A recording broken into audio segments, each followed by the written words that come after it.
Welcome back, D2 sports fans. We've made it to episode 3 of the D2 Nation Podcast.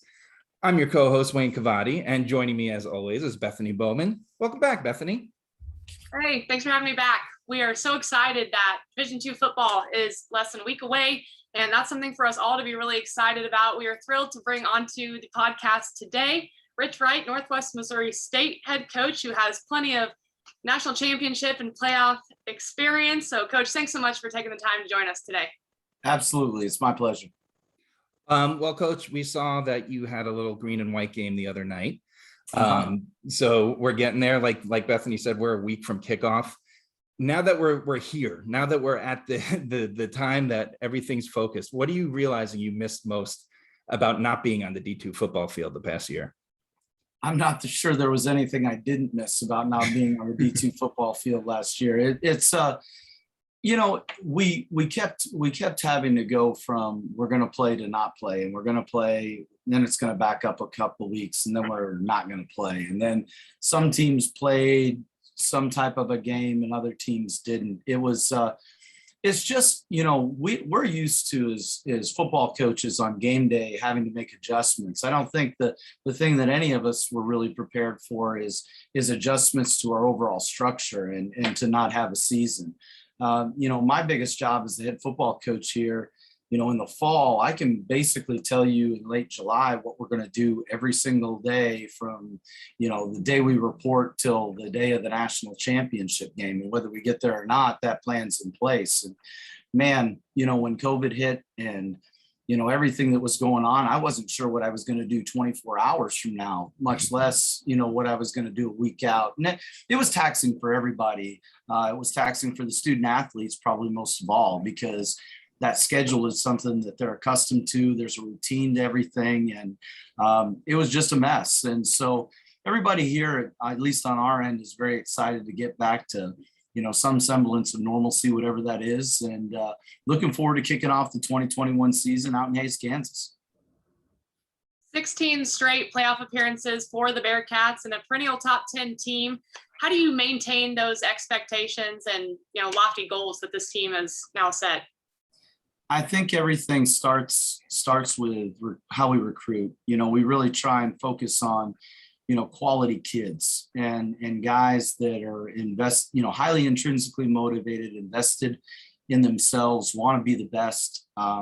We're looking for good students and good people. And, for us here at Northwest Missouri State, they have to expect, one of the things I challenge them with right away is do not come here unless you want to be elite. And, when we put that out there, then they're okay with being held to that standard. And we demand that standard in everything that they do. I joke a lot that if I ask you to dig a ditch, it better be the best ditch I've ever seen just because you dug it, trying to create a piece of accountability. And so, at Northwest, tradition doesn't graduate. It's next man up and it's the next person in. And that's kind of our mindset. Yeah. And looking specifically at the team that we're about to see this year, there's a lot of pieces back from the 2019 offense. They scored 42 points a game. One of the guys you got to bring in just a few weeks ago was Al McKellar, who, I've got to watch for 3 years. He's just sensational. What does he bring to this offense? Not just his play, but overall, how's he going to help this offense, do what it does? Al's been phenomenal since he's gotten on campus. We've had a pretty good run of transfer backs the last few years. And once again, we don't take a lot of transfers in our program. So we do a lot of vetting prior to bringing a kid in. And, when I spoke with the people at Indy about him and his character, we felt really comfortable about it. And he's been awesome since he's been here. Great teammate, says the right things, works really hard. Doesn't talk hardly at all unless he's on the football field and he's encouraging his teammates. He's got a great skill set. He's obviously a talented running back. He can catch the ball out of the backfield. He's physical. He'll block. He's really the total package, and he's going to make us a better football team. Coach, I've got to cover you for several years in the MIAA, so I think, we might kind of agree on this answer. Last week with Coach Shinnick, asked him, to make his pitch for the Gulf South, and he made some great points, I will say. But, tell us, in your eyes, what makes the MIAA maybe the best conference in the country? I think it's our depth. Week in and week out, the thing that we have in this league is a level of quality competition. We play a closed schedule, and you never can take a week off. And, typically, if you look at the last 20 years, the teams that have come out of this conference are usually poised to make a pretty good run in the national scope. And so I attribute that to the schedule that we play. It's definitely a meat grinder. If you look at my first 3 weeks, I play Hayes at Hayes, then I have Lincoln at home, and then I play Central Missouri at Central Missouri. And that's a pretty good start to things. And it's just each and every week you're going to get challenged. The level of coaching here is phenomenal. Facilities here are very good. So we draw some marquee athletes, and I think it just bodes well for our league. Yeah. Now you've been around the program for some time, originally as a coordinator and now the head coach. And the 2015 and 2016 teams, they're legendary. It was amazing, 30 wins in a row, and then, another 7 or 8 the year after before you finally lost. But I don't know that we'll see a run like that again. So in your eyes, what made those 2015 and 16 teams so special? I think it was a unique blend of kids. We probably overachieved a little bit in 15. We got on a good run, and we're able to get through the playoffs with a limited group of seniors. We were really junior heavy. We had a phenomenal junior class that year. And so when we came back in 2016, it was on, and we had, we felt like we were going to be extremely talented. I can remember being in the office in 15 and with AD, he and I would talk, and, we were, preseason saying, we might be a year away, but that junior class is going to come along. Well, that junior class kind of pushed that senior class with it. And, we didn't have a lot of seniors, but the kids we had were great quality, and the junior class was extremely talented. And that's kind of what was the springboard and catalyst for us to make that 2-year run.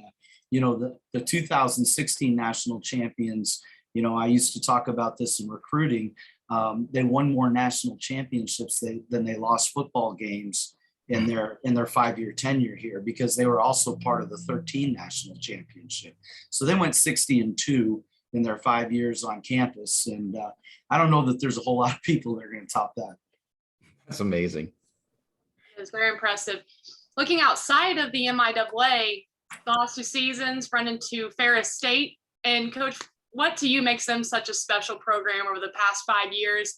And part 2 to that question, what are some of the other programs here around the country outside of the MIAA that you really respect or admire?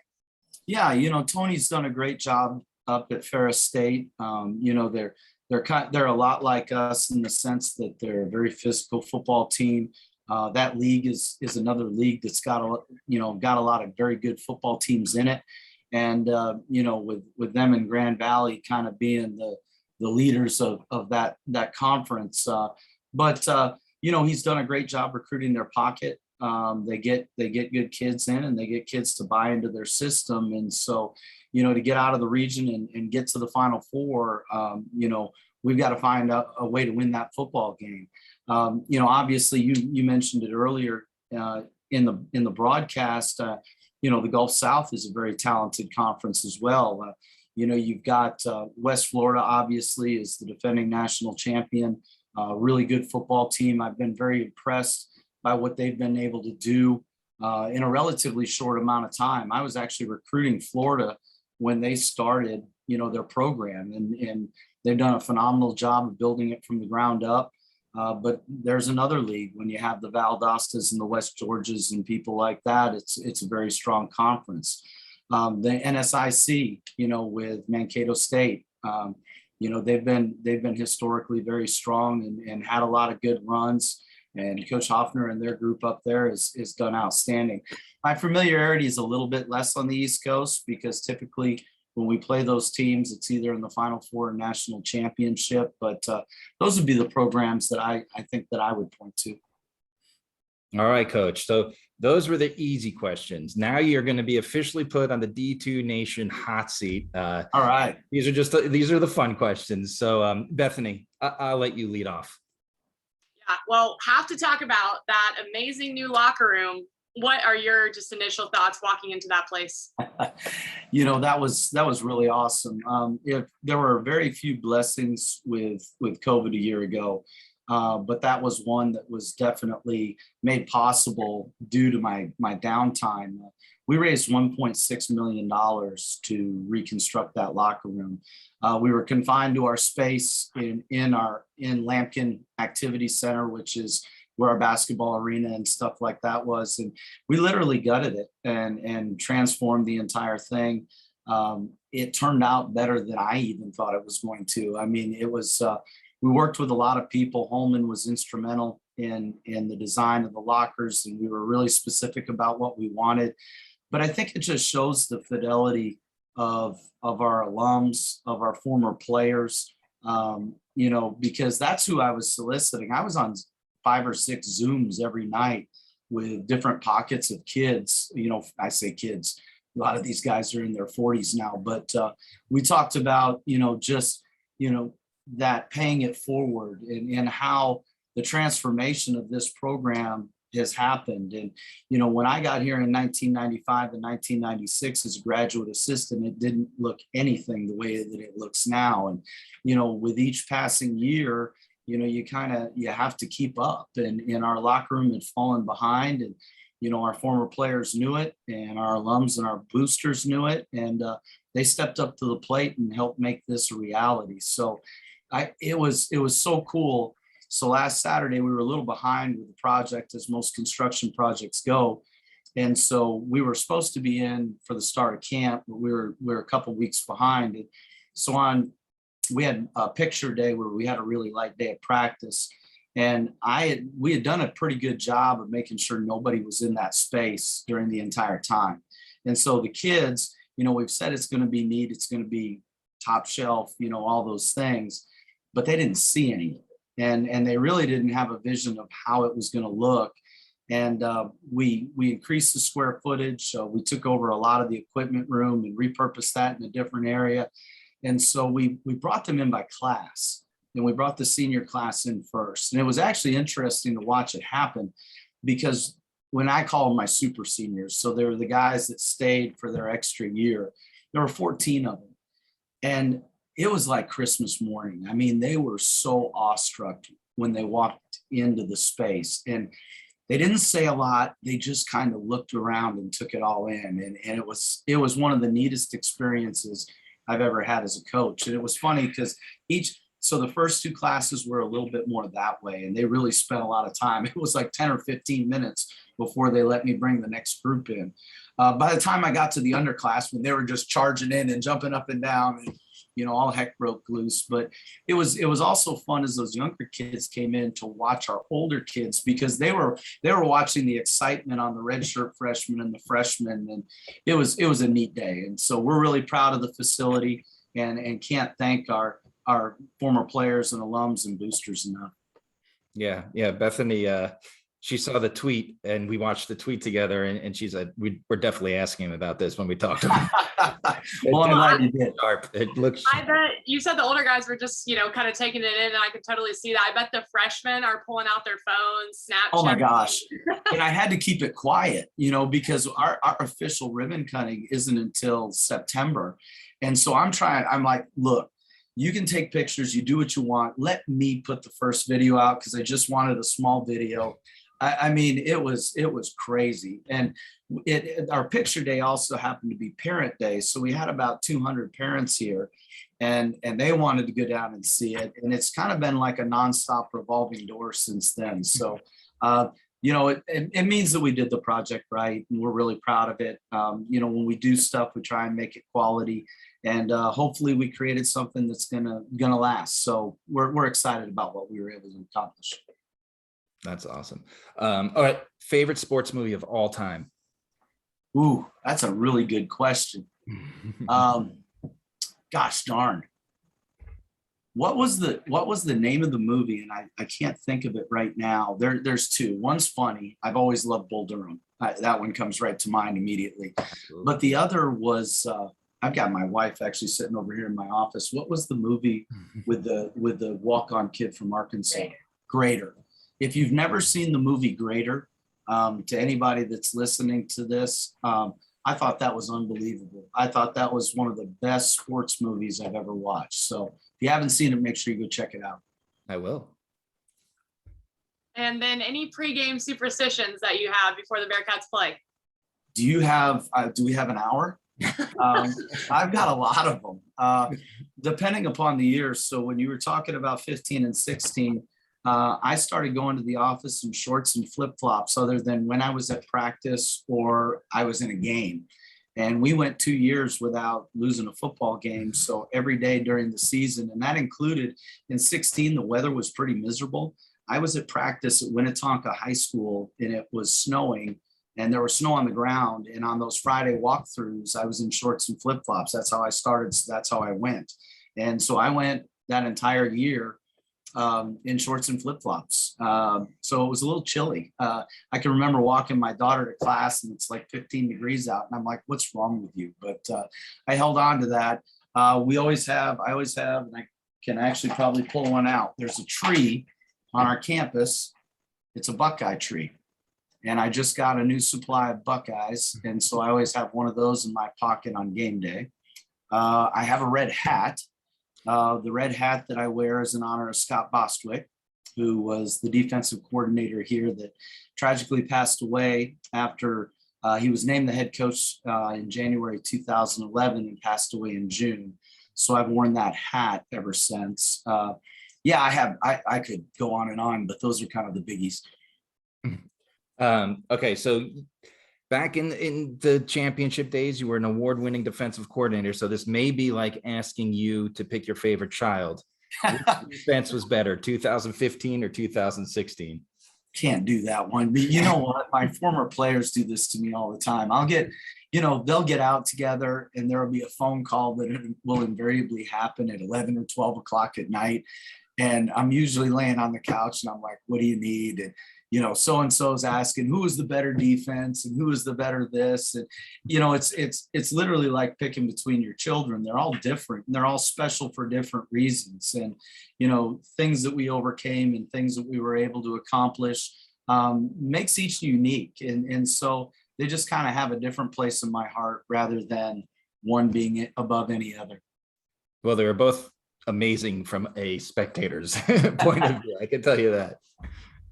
Well, Coach, we didn't have this on the list, but through this conversation, I thought of it, wanted to ask, pretty crazy, Maryville, Missouri, 14,000 people. And then you've got you and your national championships and Ben McCollum and the men's basketball team, their national championships. Do you guys get together and it's just like, two genius brains talking? Like, what are the conversations like for you two when you get to hang out? We hang out a lot. I can remember when Ben first got here, he would come out to practice a lot. And, I think good coaches, first and foremost are phenomenal teachers. And, I've spent some time in the gym and, watching him and the details that he works through. And we're often, bouncing ideas off of each other as far as, the sports are completely different and there are some drastic differences in how you do things, but really the communication piece, the organization piece, the expectations, those don't change. And so we share a lot of ideas. In the summertime, we just got done doing this. We share a ton of books with each other, just things that kind of spark our interest, be it leadership or be it culture books. I just threw two at him. One was The Slight Edge and the other was Legacy, that he just ordered on Amazon the other day because I had read them. He does the same thing for me. So early in the summer, he kind of had a reading list for me to get through before football season started up. But he's a great resource for me, and I hope that I am for him. We talk a lot. Yeah, it's amazing the run that both of those programs are on. Yeah, it really is. I mean, the last 3 years they've been nothing short of dominant, and that's difficult to do in that sport. I mean, because when you're playing that many games, to go undefeated, I mean, that's absolutely unheard of. And you know, there's so many little things that happen. There's with the flow of basketball, you know, he's an impressive individual and he does a great job with his kids. I'd say the one thing that where we're very similar is just the types of people that he recruits. He recruits people that fit his program. And you know, you show me a kid that's really talented but doesn't have the intrinsic motivation, and I'll show you a kid that's going to burn out. Give me the kid that's got a little lesser ability but is motivated to come to work every day. And those are the types of kids that flourish in both of our programs. Yeah. Finally, if you could take up one hobby in your downtime, I know it's not a lot of downtime, but time away from football, what would it be? That's a great question. My wife would tell you I don't have a whole lot of hobbies, but and during COVID, I did pick golf back up again, and I hadn't played in years. I don't have a lot of free time, and I had 2 young girls, and so whatever free time I had, I sure wasn't going to spend 4 hours on a golf course. But now I've got a senior and a freshman, and they don't seem to need dad quite as much as what they used to. So I think I'd like to get good at golf again. I was kind of encouraged in the fall. I thought I was getting better, and you know, I was starting to play pretty good and do this and do that. And I came back out in the spring and I was playing okay. And I got about a month in, and it was like I had never hit a golf ball. And I was just like, you got to be kidding me. And so that was been a little bit frustrating. But if I had to pick one, I'd say that'd be it. Golf is definitely not like riding a bike. When you put the clubs down for a little bit, it takes a while to get back. Absolutely. And I've fallen off that bike many times on the golf course, I can assure you. Well, Coach, that's all we have for you. Thank you so much for taking a few minutes. We know you're busy, and you know, good luck next week, and we'll be watching you. And thanks again for jumping on. Absolutely, and I really appreciate you guys, you know, putting D2 football in the spotlight and everything you're doing for our level of play. So I really appreciate your time, and thanks so much for having me. Yeah, absolutely. We love doing it. We love spreading the word of D2. So make sure you follow us, like us, subscribe, and join us next week for another episode of the D2 Nation Podcast.